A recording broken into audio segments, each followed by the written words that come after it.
नमस्कार साथियों, गौरव ज्ञान धारा में आप सभी का स्वागत है। तो कैसी चल रही है आप लोगों की पढ़ाई? अच्छी चलनी चाहिए मेरे हिसाब से। और जो विद्यार्थी कह रहे हैं ना बार बार, गुरुजी सीईटी का बैच शुरू कर दो, गुरुजी सीईटी का पढ़ा दो। अरे टाबरो, एक क्लास जी को पढ़ा रही हूं थे, थंबनेल मत मन लागो देखो कोनी कैसे ही ढंगू। और सीईटी खातिर ही तो है रेट 2026, सीईटी 2026।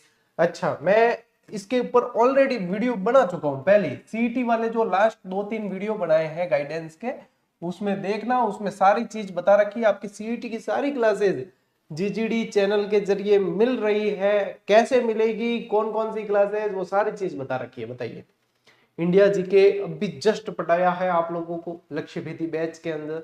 अब ये रणभूमि विजय बैच चल रहा है अपना, तो इसके अंदर आरबीएससी यानी राजस्थान जीके पूरा हो रहा है। अरे मेन तो यही है।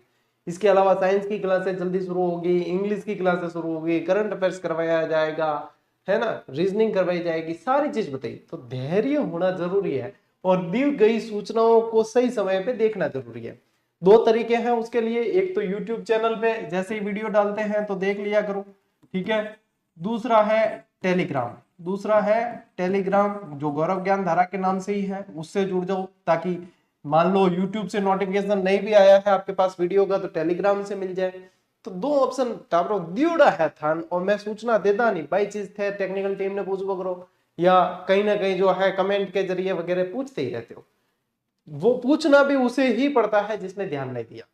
जिसे क्लास के प्रारंभ के 2 मिनट में दी गई सूचना भी उसका टाइम वेस्ट लगे, उसे फिर बहुत सारे जो है अपने जीवन के कीमती, जो मैं कह सकता हूं कि आपके टाइम पीरियड को वहां पे इन्वेस्ट करना पड़ता है, उसी 1-2 मिनट के अंदर दी गई जानकारी को फिर से जानने के लिए। ठीक है, चलिए, आप लोगों को सबको पता है टाबरो, ये भाई साहब किताब आने से पहले इसका जो इंतजार हो रहा है और जो विद्यार्थियों की डिमांड चल रही है, भाई मैं क्या कहूं इसके लिए। अब और बिल्कुल सही समय, इसके ऊपर पिछले 2-3 साल से बहुत जम के मेहनत की। पहले हमने मेहनत की, जिले चेंज हो गए थे, लेकिन फिर भी बहुत अच्छा रेस्पॉन्स उस पर रहा था प्रथम संस्करण में। ये दूसरा संस्करण है और अब भाई साहब आप देख रहे हो कि क्या सही समय है इसका, क्योंकि वही चीज पूछी जा रही है जो इसमें अपन ने दे रखी है। और रीट के अंदर बहुत शानदार प्रदर्शन, लैब असिस्टेंट में बहुत शानदार प्रदर्शन, आने वाली हर एग्जाम के लिए, चाहे राजस्थान का कोई भी एग्जाम दे रहे हो, ये पढ़नी है। मतलब एक 6ठी से 10वीं की किताब है, साइड में करो उन्हें, क्योंकि उसमें से क्या प्रश्न बनेगा क्या नहीं वह चीज समझ में नहीं आती है। थ्योरी है, उसमें से ही आते हैं और उसी पे आधारित आप लोगों को वह चीज दे दी कि सवाल ऐसे बनेगा, व्याख्या ये है, इस तरीके से याद कर लो बस। और आरबीएससी में जो अधूरापन है, मान लीजिए आरबीएससी 60% है तो ये 100% है, यानी कि 40% जो अधूरापन उसके अंदर है उसको पूरा किया गया। अब विद्यार्थियों के बहुत सारे सवाल, गुरुजी कब आएगी, कैसे आएगी, कैसे ऑर्डर करें, हमें मिल नहीं रही। अरे मिलेगी तो तब जब मैं आप लोगों को यहाँ से हरी झंडी दे दूंगा, क्या भाई आ गई, जब मैं कह दूं ना कि हाँ आ गई, वो लिंक है, आएंगी विशेषताएं, आएगी तब इसका लाइव विमोचन करेंगे। अभी अपन ने इस चैनल पे मान लीजिए 4-5 महीने होंगे लाइव वीडियो नहीं आया है, इसका लाइव विमोचन करेंगे और आपकी हजारों की तादाद के अंदर इसका लाइव विमोचन होगा। तब जो है इसको देंगे, तो निश्चिंत रहो। उसके लिए क्या है, टेलीग्राम से जुड़ जाओ। टेलीग्राम पे आप लोगों को सूचना नहीं मिली है, यानी कि कहीं कोई सूचना उपलब्ध नहीं है।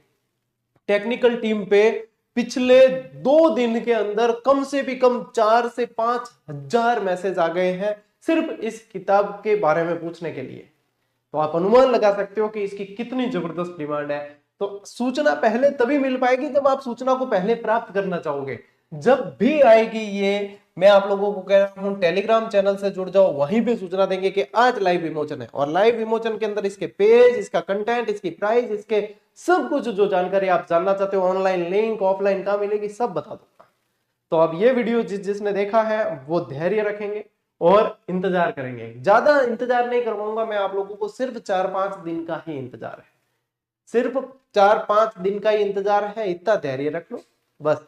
फिर आप लोगों के ये किताब देने वाला है। आगे बात समझ, अब जो सुन लियो है बे और टाबरा ने शेयर कर दो, ठीक है। चलो टाबरा, अब करा के क्लास शुरू। ओके चलिए शुरू करते हैं। आज अपन क्या पढ़ रहे हैं, ये देखो, चौहान वंश पढ़ रहे हैं आज, ठीक है। चौहान यानी कि शाकंभरी के चौहान अपन पढ़ रहे हैं, ये ध्यान में रखना है अपन को। देखो यहाँ पे बात करते हैं तो चौहान वंश की जब जब बात होती है ना, तो इन्हें कहा जाता है शाकंभरी के चौहान। क्या कहा जाता है, शाकंभरी के चौहान इन्हें कहा जाता है। और शाकंभरी के चौहान से ही फिर आगे शाखाएं डिवाइड हुई है। शाकंभरी के चौहान से ही फिर आगे शाखाएं डिवाइड हुई है। अब शाकंभरी के चौहान यानी कि इनके एक तो पूछे जाते हैं आप लोगों को आदि पुरुष, इनका क्या है आदि पुरुष पूछा जाता है, जिसे अपन मूल पुरुष भी कहते हैं। जिसे क्या कहते हैं मूल पुरुष भी कहते हैं, जो है भाई साहब वासुदेव चौहान। कौन है वासुदेव चौहान है। और वासुदेव चौहान ने आप लोगों को बता दूं कि 551 रुपए का प्रसाद चढ़ाया और इसकी नींव रख दी चौहान वंश की। यानी कि 551 के अंदर 551 ईस्वी के अंदर चौहान वंश की नींव रखी है। ठीक है, तो ये ध्यान रखना है। चौहान वंश के अंदर क्या ध्यान रखोगे, ये प्रारंभ में गुर्जर प्रतिहारों के सामंत थे। क्या थे गुर्जर, ये ऐसे ही कथन बढ़ेंगे, गुर्जर प्रतिहार के सामंत थे। ठीक है, सामंत थे, ध्यान रखना ये। और इनकी जो जानकारी मिलती है, देखो इनकी जो एक यहाँ पे झील है, कौन सी झील है सांबर। ठीक है, और इनकी जो राजधानी प्रारंभ की रही है राजधानी, वो भी ध्यान रखना अहिछत्रपुर। क्या रही है अहिछत्रपुर, जो नागौर वाला क्षेत्र है वो रही है। तो ये जो है सांबर वाला क्षेत्र, ये शपाद लक्ष्य के नाम से जाना जाता था। क्या कहलाता था शपाद लक्ष्य के नाम से जाना जाता था। यानी इसका मतलब क्या हुआ 1.25 लाख गांवों का समूह, 1.25 लाख गांवों का समूह इसे कहा जाता था। आगे बात समझता ब्रो, 1.25 लाख गांवों का समूह इसलिए शपाद लक्ष्य। ठीक है, अब यहीं पे जो है इनकी शाकंभरी के चौहानों की नींव रखेगी, शाकंभरी के चौहान वंश की नींव रखी। फिर यहां से जो है शाखाएं डिवाइड होती है, यहां से शाखाएं डिवाइड होती है, ये ध्यान रखना है आपको। अहिछत्रपुर इनकी प्राचीन यानी पहली राजधानी थी, ये ध्यान रखना है। और भाई साहब ये पहले गुर्जर प्रतिहारों के सामंत थे, लेकिन एक शासक आता है आगे, गुवक आएगा। ये गुवक जो है प्रथम स्वतंत्र शासक भी बनता है। नागभट्ट द्वितीय का सामंत था ये, लेकिन प्रथम स्वतंत्र शासक बनने वाला, यानी कि बाद में ये स्वतंत्र शासक हो गए, ये प्रथम स्वतंत्र शासक बनने वाला जो है वो गुवक रहा, वो गुवक रहा है। अब शाकंभरी के चौहान ही यहीं से अजयराज जो है, अजयराज अजमेर में जाके अजमेर बसाता तो अजमेर की शाखा हो जाती है। इसी तरीके से जैसे लक्ष्मण नाडोल गया तो वहां पे जो है नाडोल की शाखा हो गई। तो इस तरीके से आपको सारी चीजें याद करनी पड़ेगी। टाबरो चिंता ही मत करो, सोच मत करो, मैं करा रही हूं थान। ठीक है, थे बेसिक चीज जो है आ समझ लेना। तो देखो अब इसमें एक शब्द और ध्यान रखना, एक शब्द और क्या ध्यान रखोगे, चाहमान। इन्हें क्या कहा गया, चाहमान के नाम से धारा गया, यानी चाप हरि मान नय, ये इसको कहते हैं चाप। यानी कि चाप कड़वा है, धनुष चलाते हैं, चाप हरि, हरि को पूजते हैं, चाप हरि मान नय, ये जो है चाहमान। और चाहमान से फिर शब्द बनता है चौहान, ये ध्यान रखना। और कई जने तो ये कहते हैं कि ये सांभर झील और इसके आसपास रहते थे। ठीक है, बिजोलिया सांभर इनके आसपास बस गए, तो फिर के चारों तरफ बसने के कारण इन्हें जो है चौहान कहा गया, गए चारों तरफ बसे हुए थे। तो अलग अलग धारणाएं हैं, इनकी उत्पत्ति के बारे में भी पढ़ेंगे अपन। पहला टाबरो स्क्रीनशॉट लो, बस आगे बढ़ा, ये बेसिक है सिर्फ।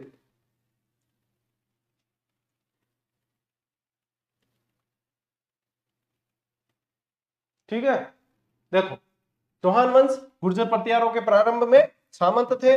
ठीक है, अब देखो शाकंभरी यानी कि सांबर के चौहान जो है, इनके स्थापना किसने की, आदि पुरुष कौन, वासुदेव 551 ईस्वी में।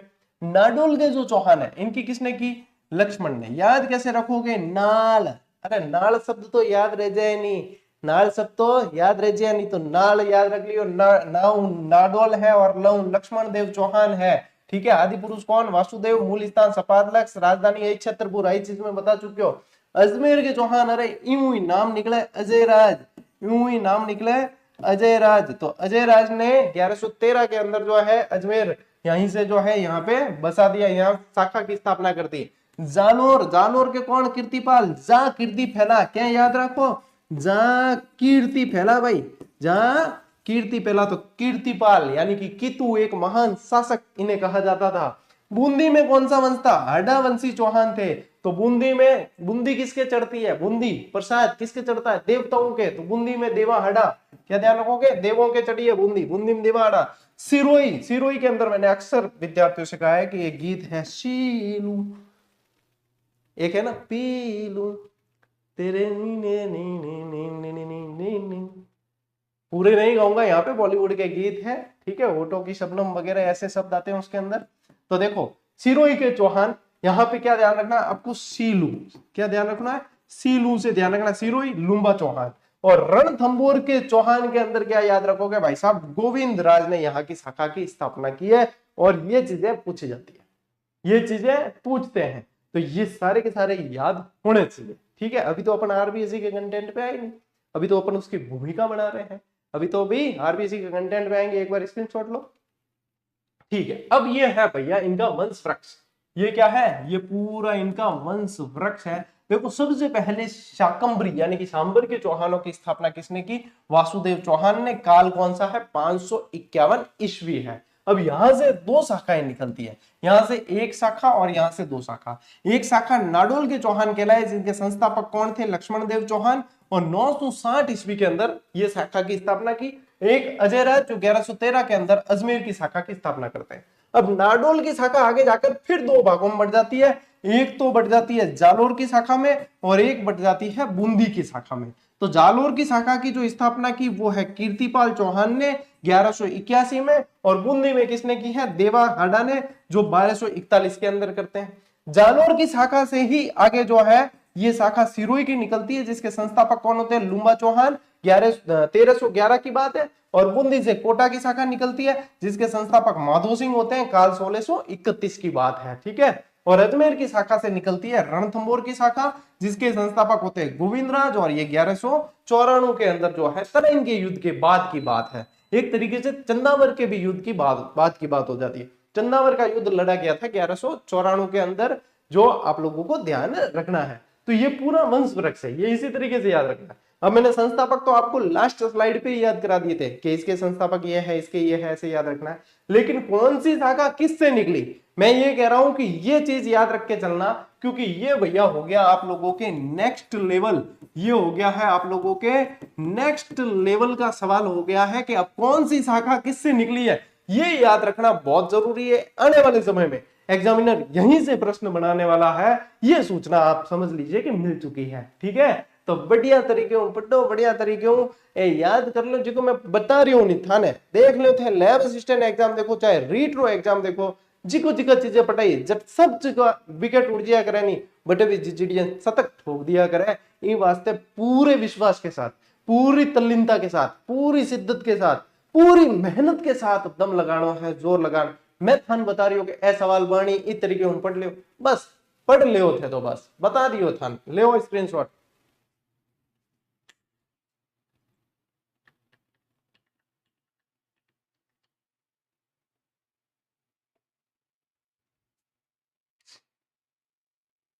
अब आते हैं भाई साहब अपन आरबीएससी वाले कंटेंट में, क्योंकि आरबीएससी के अंदर अब पहले ही चौहान वाले पहले ही पैरा के अंदर यह चीज दे रखी, चौहानों की उत्पत्ति से लेकर विद्वानों की अलग अलग राय है, जिसमें से आपको ध्यान रखना है कि अग्निवंशी वंशावलियों और ख्यातों के अनुसार इनको क्या कहा गया है, अग्निवंशी कहा गया कि अग्निवंशी है ये। सूर्यवंशी क्षत्रिय के पक्षधर कौन है, डॉक्टर गौरी शंकर हीराचंद ओझा।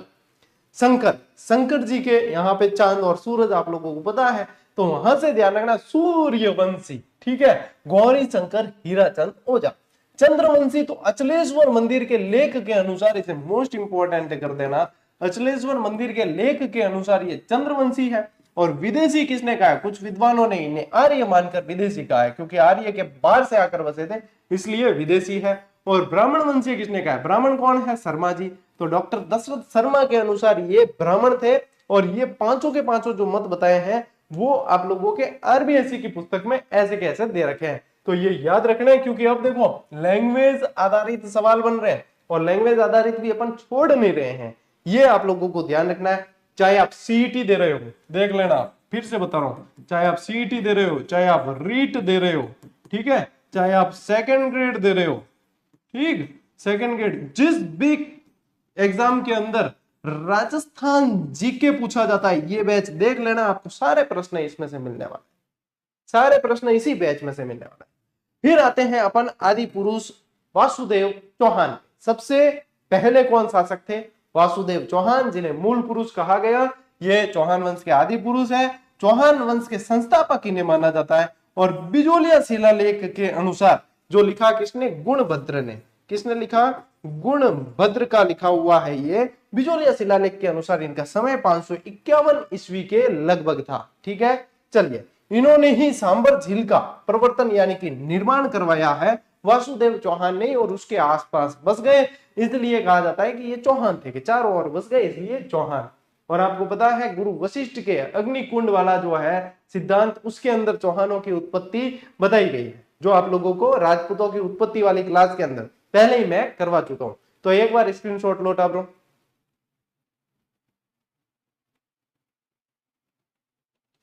ठीक है, देखो, प्रारंभ में गुर्जर प्रतिहारों के सामंत थे ये मैंने आपको स्टार्ट में ही बता दिया। फिर देखो एक गुवक प्रथम इनके शासक होते हैं, जो चौहानों को प्रतिहारों की अधीनता से मुक्त कराते हैं।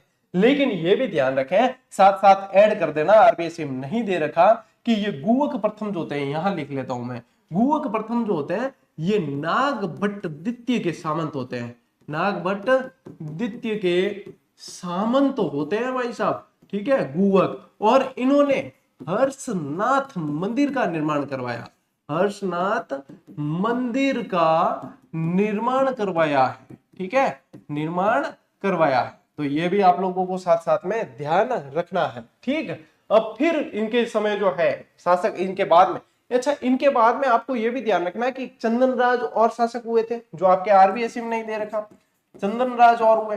अच्छा, चंदनराज के अंदर क्या ध्यान रखोगे, चंदनराज की एक रानी थी रुद्राणी, चंदनराज की एक रानी थी रुद्राणी, ये शिव भक्त थी, ये शिव भक्त थी। और ये क्या करती रुद्राणी, 1000 दीपक प्रतिदिन पुष्कर झील में प्रवाहित करती, पुष्कर झील में प्रवाहित करती, पूजा करती। ठीक है, तो चंदनराज के अंदर ध्यान रखना, गुवक प्रथम तो ध्यान में रखा ही है, तो चंदनराज के अंदर भी ध्यान रखना ये। ठीक है, फिर एक शासक हुए वाकपति राज। ठीक है, कौन हुए, वाकपति राज।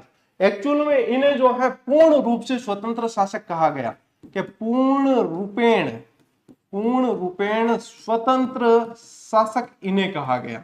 ठीक है, ये वाकपति राज। ठीक है, ये ध्यान रखना, इन्होंने प्रतिहारों को परास्त कर अपनी शक्ति का प्रदर्शन किया, पूर्ण रूपेण स्वतंत्र शासक इन्हें कहते हैं। ठीक है, फिर आपको ध्यान रखना है कि ये प्रारंभिक शासक है, सारे के सारे ये प्रारंभिक शासक है। विग्रहराज द्वितीय ध्यान में रखें, इन्हें एक शक्तिशाली शासक माना गया।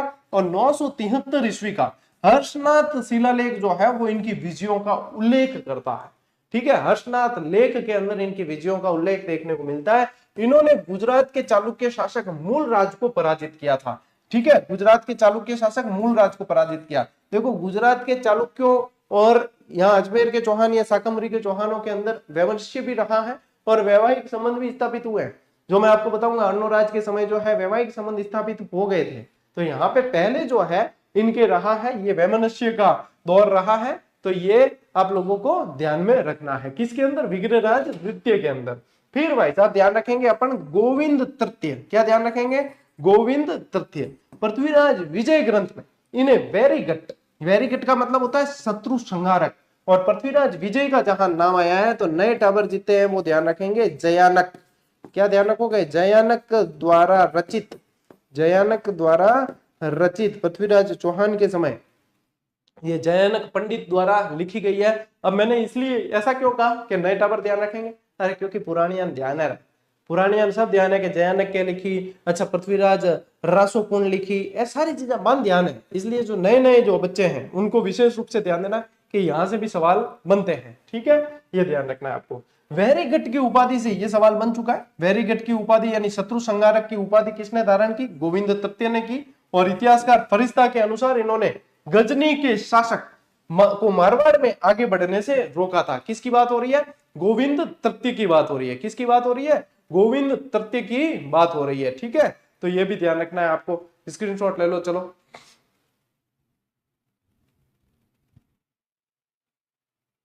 गजनी के शासक को मारवाड़ में आगे बढ़ने से रोका था। ठीक है, अच्छा आप कहोगे कि गुरुजी ये नहीं बताया आपने, तो ये तो मतलब एक शॉर्ट एंड स्वीट साथ में है, आप लोगों को वैसे एचडी करके देखोगे तो दिख जाएगा। ये तो मतलब कंक्लूजन है एक तरीके से, इन सभी चीजों को अपन डिटेल में पढ़ने वाले हैं। ठीक है, तो ये तो क्या है, मेरे पास में स्लाइड पे एक्स्ट्रा स्पेस था, तो मैंने सोचा इसको यूज कर लिया जाए, ठीक है, इसलिए यूज किया है। ठीक, चलो डालो स्क्रीनशॉट ले, आगे बढ़ा।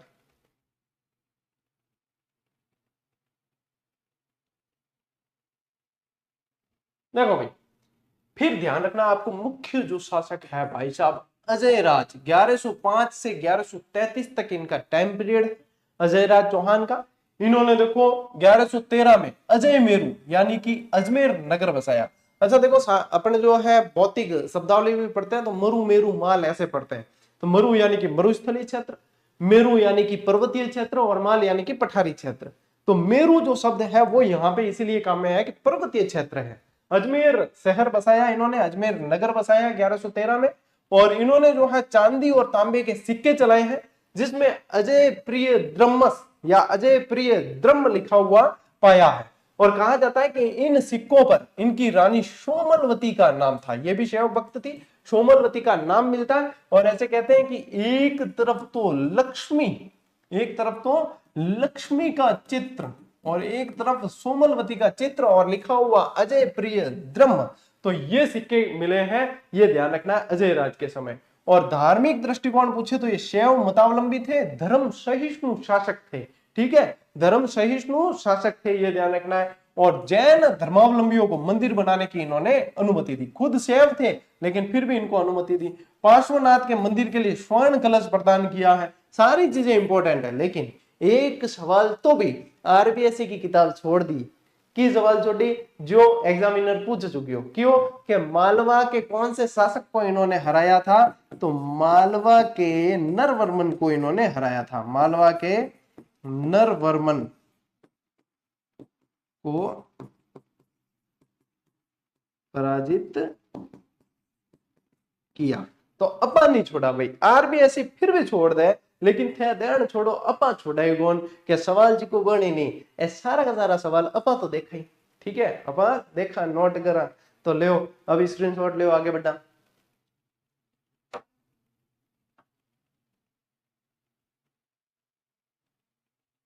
ठीक है भाई साहब, फिर इनके बाद में शासक बनते हैं अर्णोराज, 1133 से 1155 तक इनका टाइम पीरियड रहा।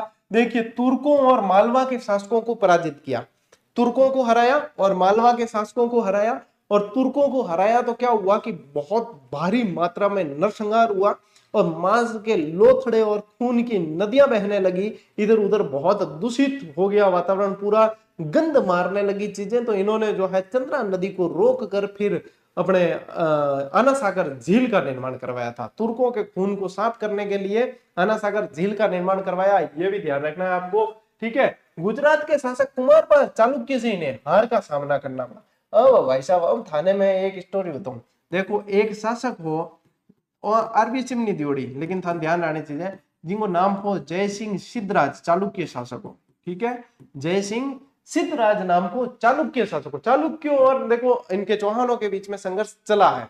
और जय सिंह सिद्धराज की एक पुत्री थी जिसका नाम था कांचन देवी, क्या नाम था, कांचन देवी। अब ये भी ध्यान रखना कि कांचन देवी का भाई कुमार पाल था, कौन था, कुमार पाल, ये इसका भाई था कांचन देवी का। अब देखो जय सिंह सिद्धराज और इनके बीच में जो है पहले तो संघर्ष होता है, बाद में कांचन देवी का विवाह कर दिया जाता है, किससे, अर्णोराज से।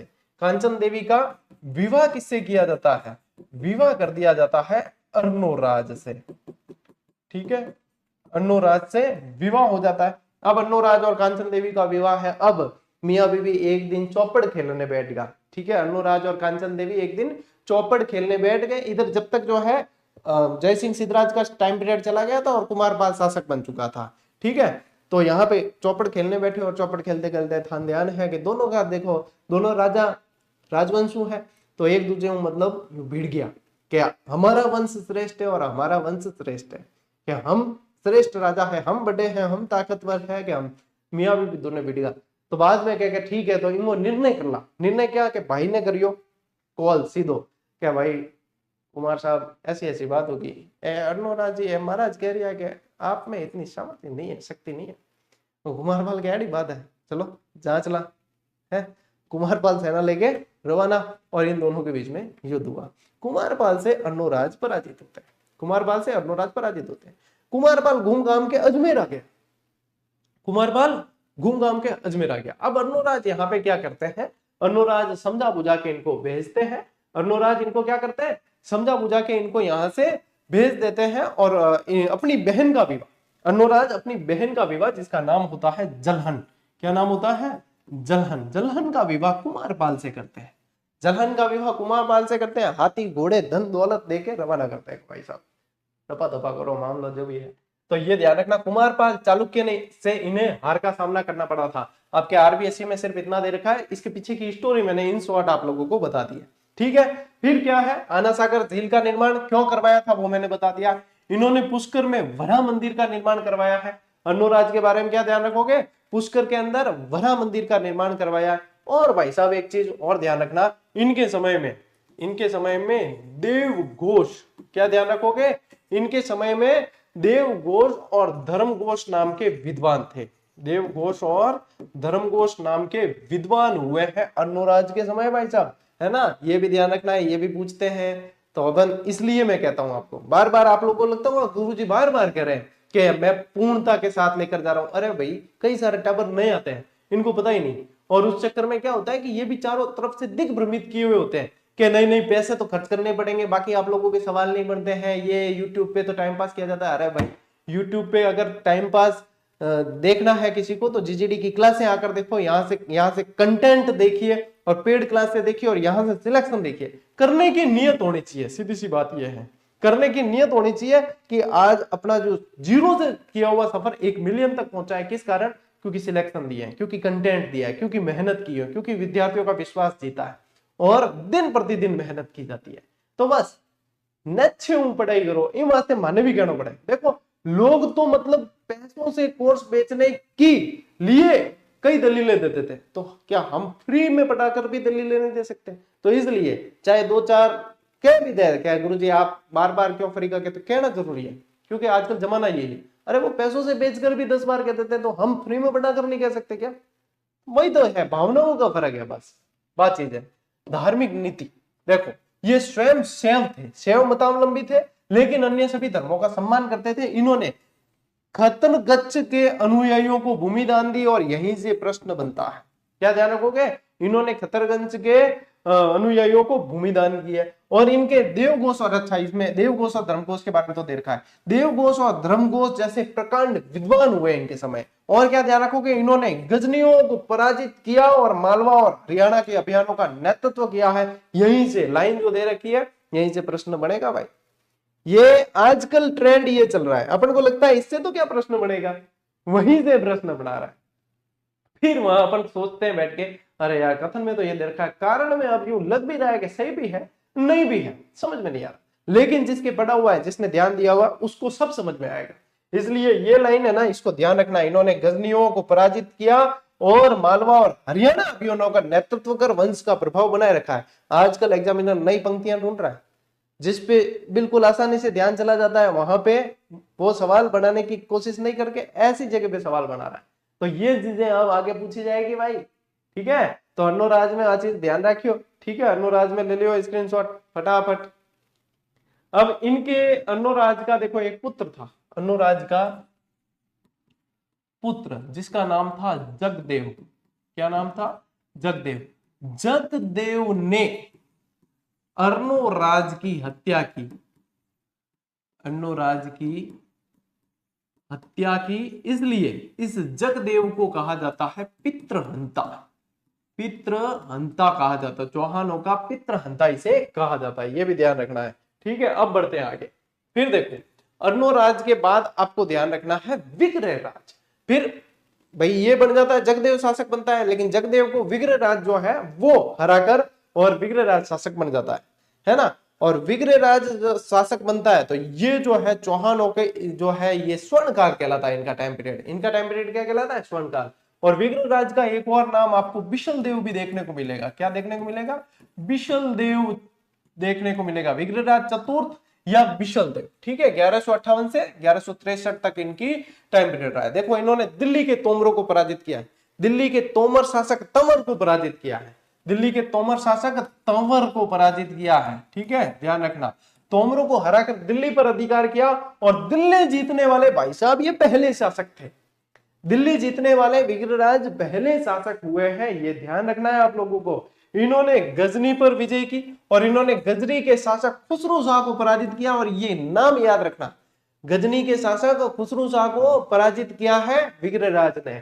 साहित्यिक और सांस्कृतिक उपलब्धियां जहां से भर भर के सवाल बनते हैं, इन्हें जयानक भट्ट ने कवि बांधव कहा है। कवि बांधव या कटि बंधु ये देखने को मिलेगा, कवि बांधव या कटि बंधु देखने को मिलेगा, ये ध्यान रखना। और इन्होंने स्वयं हरिकेली नाटक लिखा है। अब देखो, हरिकेली नाटक से संबंधित एक चीज बताता हूं।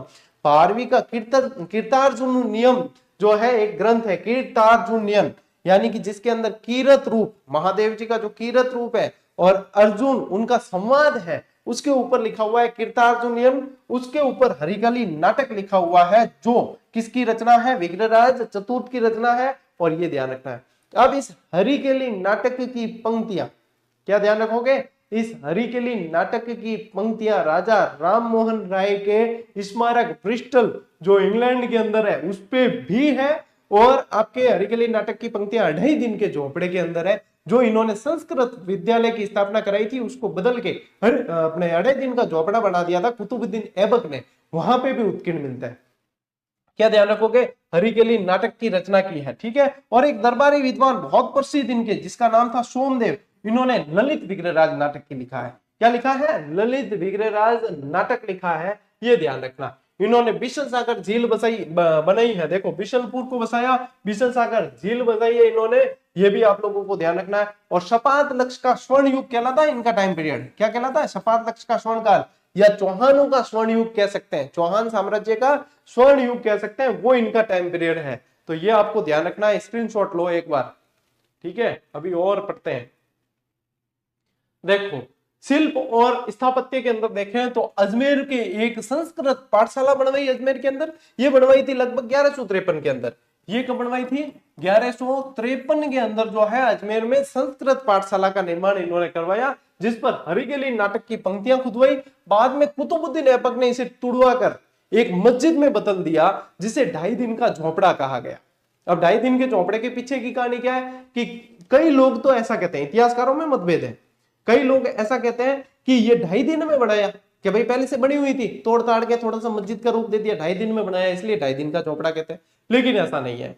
यहाँ पे क्या है कि पंजाब शाह का उर्स लगता है 2.5 दिन का, इसलिए इसे 2.5 दिन का झोपड़ा कहा जाता है, इसलिए इसे 2.5 दिन का झोपड़ा कहा जाता है। तो ये 2.5 दिन का झोपड़ा मस्जिद है, ये आप लोगों को ध्यान रखना है। इसे 16 खंभों का शहर भी कहते हैं, ये ध्यान रखना। ये नया प्रश्न दे रहा हूं आप लोगों को, इसे 16 खंभों का शहर ये भी कहा जाता है। किसकी बात कर रहा हूं? 2.5 दिन के झोपड़े की बात कर रहा हूं मैं। किसकी बात कर रहा हूं?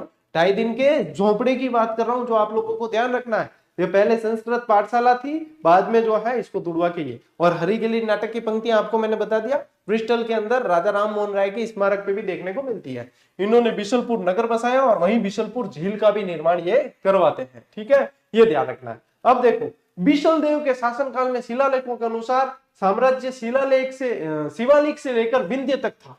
शिलालेखों के अंदर कहते हैं कि शिवालिक से लेकर विंध्य तक था। कई सारे इनको कवियों को और इन्होंने आश्रय दिया, इसलिए कवि बांधव कहते हैं। और कई सारे नगर मंदिर बांध वगैरह बनवाए, और सरस्वती कंठाभरण संस्कृत पाठशाला का निर्माण करवाया। जो संस्कृत पाठशाला थी, इसका नाम क्या था? सरस्वती कंठाभरण था, ठीक है, जिसे गुलाम वंश के कुतुबुद्दीन ऐबक ने 2.5 दिन के झोपड़े नामक मस्जिद में बदलवा दिया था। हर एक शब्द, हर एक लाइन से बनने वाला प्रश्न है भाई साहब। विद्वानों के मत देखिए, डॉक्टर दशरथ शर्मा कहते हैं कि इन्हें एक महान सेनाध्यक्ष, विजेता, साहित्य संरक्षक और कुशल निर्माता मानते हैं। कौन? दशरथ शर्मा। किल हॉर्न वाला सबसे मोस्ट इंपोर्टेंट है। किल हॉर्न कहते हैं कि इन्होंने विग्रहराज की तुलना किल हॉर्न ने महान कवि कालिदास और भवभूति से की है। किससे की है? महान कवि कालिदास और भवभूति से की है। और विद्वान जयानक जैसे विद्वान ये भी कहते हैं कि यदि विग्रहराज के बाद में है ना, ये कवि बांधव जैसी उपाधि धारण करने वाला कोई भी शासक नहीं होगा, ऐसी भी बात कही गई है। और ये स्वर्णकाल कहलाया इनका टाइम पीरियड। विग्रहराज चतुर्थ के शासनकाल को सपात लक्ष्य यानी कि चौहान साम्राज्य का स्वर्ण काल माना जाता है। ये भी आप लोगों को ध्यान रखना है, ठीक है। ये भी शैव मतावलंबी थे, क्या ध्यान रखोगे?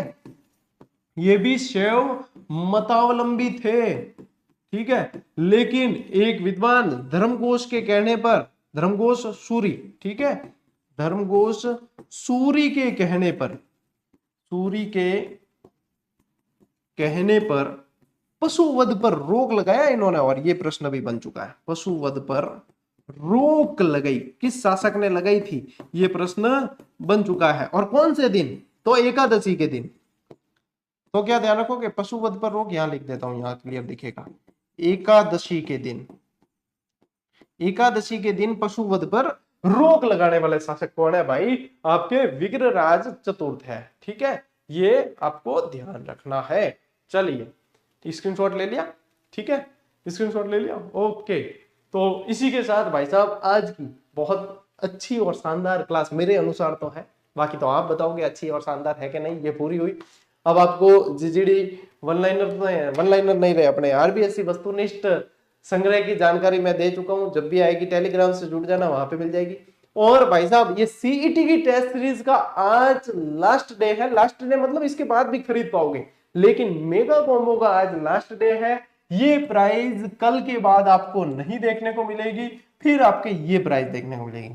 तो इतने जो धनवान है कि हाँ 25 रुपए एक्स्ट्रा ये लग रहा है, फिर थोड़ा सा जीएसटी होके 30-35 रुपए का फर्क पड़ेगा कि हाँ 30-35 हमारा तो एक्स्ट्रा लग जाए। जो चाहते हैं कि बच जाए तो ये भाई 12 बजे से पहले पहले ज्वाइन कर लेना, और कोई चाहते हैं नहीं हमारा तो लग जाएंगे, तो कोई नहीं, हम तो 2-4 दिन अच्छे से कर लेंगे, क्यों, तो वो बाद में करना, क्योंकि करनी तो आपको है ही है। क्योंकि ऐसी 10,000 ऐसे प्रश्न जो सीधे एग्जाम में देखने को मिलते हैं, ऐसे प्रश्न जो कथन कारण वाले भी है, ऐसे जो कालानुक्रम वाले भी है, ऐसे जो अभी लेटेस्ट बन रहे हैं, ऐसी प्रैक्टिस कोई नहीं करवाएगा। तो ये यहाँ पे कौड़ियों के भाव मिल रही है चीजें, तो वो उनकी आप सही समय पे अहमियत जाने और अपना स्थान सुनिश्चित कर लो एक बार, फिर चाहे जचे जब प्रैक्टिस करना, लेकिन बाद में वंचित मत रह जाना, मैं ये कह रहा हूँ। बाद में वंचित रह गए, ये तो अभी तो ये है, अभी इसमें भी ज्वाइन कर पाओगे कल के बाद, आज के बाद, ठीक है, फिर बाद में ये सोल्ड आउट होगी, इसमें भी फिर ज्वाइन नहीं कर पाओगे, सीधी सोल्ड आउट, ठीक है। तो ये सारी चीजें मैंने बता दी है, सूचित रहे और अपने आसपास भी सभी विद्यार्थियों को सूचना दे दीजिएगा। आज की इस क्लास को भैया यहीं पे समाप्त करते हैं, अब अपन मिलेंगे अगली क्लास में, अगले सेशन में, तब तक के लिए राम राम, जय हिंद।